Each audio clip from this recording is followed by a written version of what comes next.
This is a story of a boy named Eslaf and his adventures in Skyrim.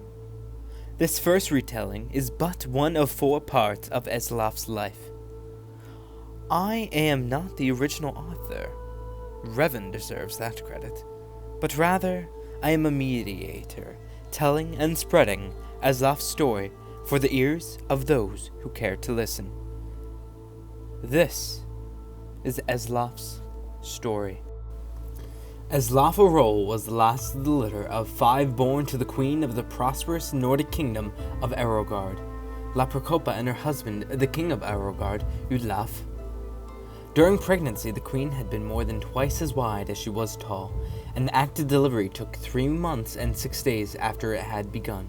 It is perhaps understandable that Lapracopa elected, upon expelling Eslaf, to frown, say good riddance, and die. Like many Nords, Udlaf did not care very much for his wife, and less for his children. His subjects were puzzled, therefore, when he announced that he would follow the ancient tradition of his people of Atmora, of following his beloved spouse to the grave. They had not thought they were particularly in love, nor were they aware that such a tradition existed. Still, the simple people were grateful, for the little royal drama alleviated their boredom, which was and is a common problem in the more obscure parts of northern Skyrim, especially in wintertide. He gathered his household staff and his 5 fat, bawling little heirs in front of him and divided his estate. To his son Yanap, he gave his title. To his son Liarnu, he gave his land.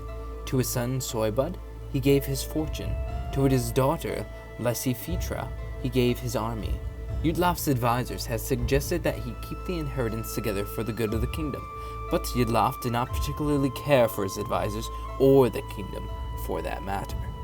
Upon making his announcement, he drew the dagger across his throat. One of the nurses, who was rather shy, finally decided to speak as the king's life ebbed away. "Your Highness, you forgot your 5th child, little Eslaf." Good Udlaf groaned. It is somewhat hard to concentrate with blood gushing from one's throat, after all. The king tried in vain to think of something to bequeath, but there was nothing left. Finally, he sputtered irritably, "Eslaf should have taken something then," and died. That a babe but a few days old was expected to demand his rightful inheritance was unarguably fair. But so, Eslaf's role was given his birthright with his father's dying breath. He would have nothing but what he had taken. Since no one else would have him, the shy nurse, whose name was Drusba, took the baby home. It was a decrepit little shack, and over the years that followed, it became more and more decrepit.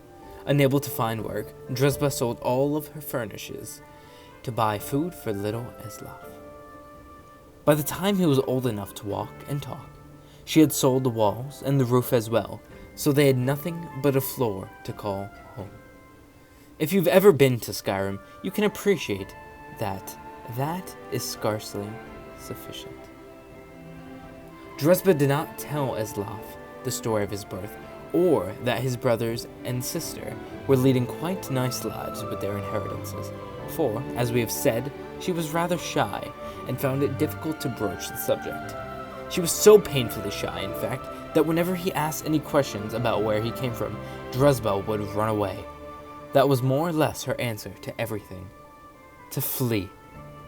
In order to communicate with her at all, Eslaf learned how to run almost as soon as he could walk.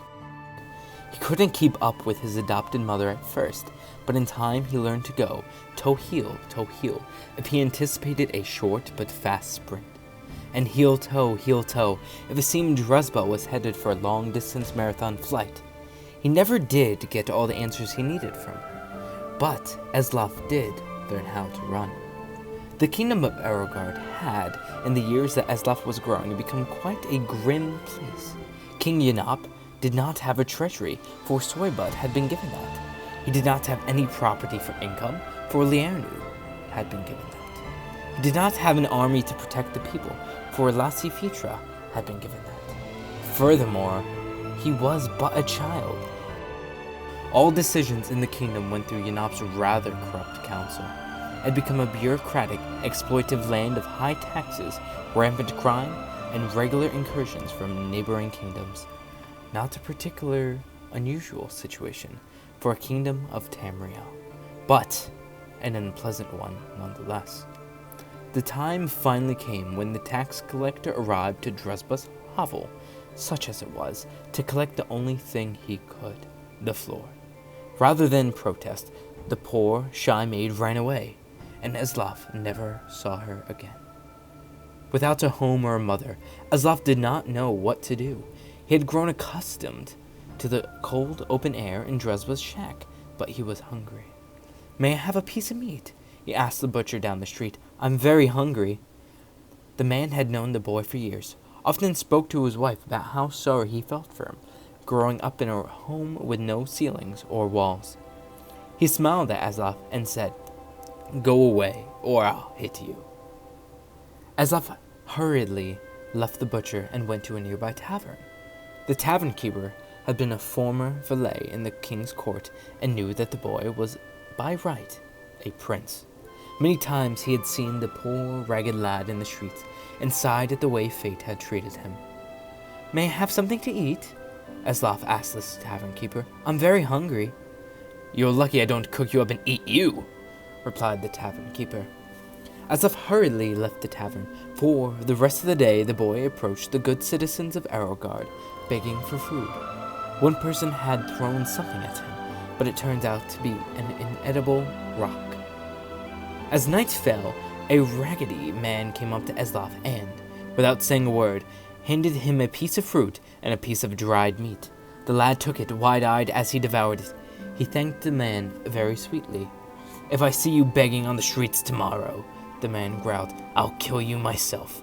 There are only so many beggars we of the guild allow in any one town, and you make it one too many. You're ruining business." It was a good thing Eslaf Errol knew how to run. He ran all night.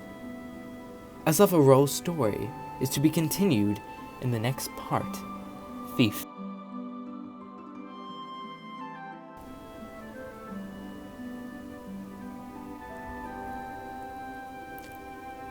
Thank you for listening to the first part of the Adventures of Eslaf. As said prior, this is only part 1 out of 4. Part 2, Thief, should be out within a week or so please be expecting that. And if you enjoyed, I'd hope you would drop a like and subscribe and wait for the next part to come out.